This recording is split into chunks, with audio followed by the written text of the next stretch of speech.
স্বামীর নিথর দেহ নিয়ে দেশে ফিরছেন তনি, যেন তার স্বামীর লাশের দিকে বারবার তাকিয়ে আছেন তনি। তবু যে একটি বারের জন্য চোখ খুলে তাকিয়ে তনিকে দেখছে না তার স্বামী। আমাকে বলে যে আর কোনো আশা নেই।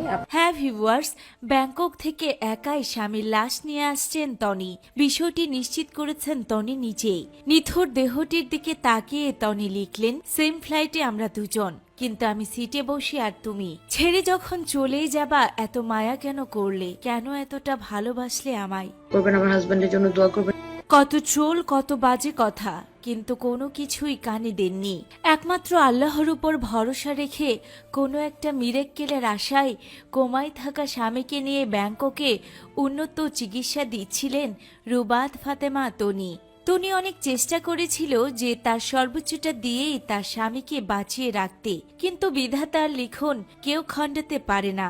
তবে তার চেষ্টায় কোনো কমতি ছিল না। বুঝছো আমি হাল ছাড়বো না।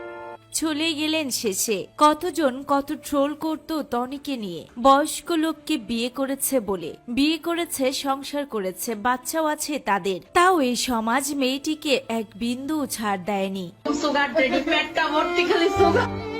মেয়েটা হয়তো আসলে ভালোবাসতো সাদাত রহমানকে। আল্লাহ চেয়েছিল তাই হয়তো বয়স্ক লোকটা তার কপালে এসেছে।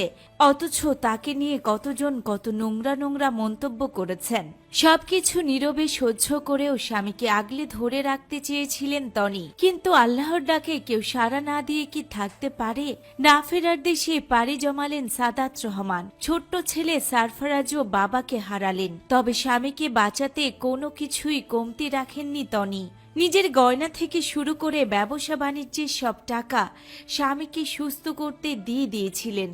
তো ভিউয়ার্স, আমরা সাদাত রহমানের বিদেহী আত্মার মাগফিরাত কামনা করি।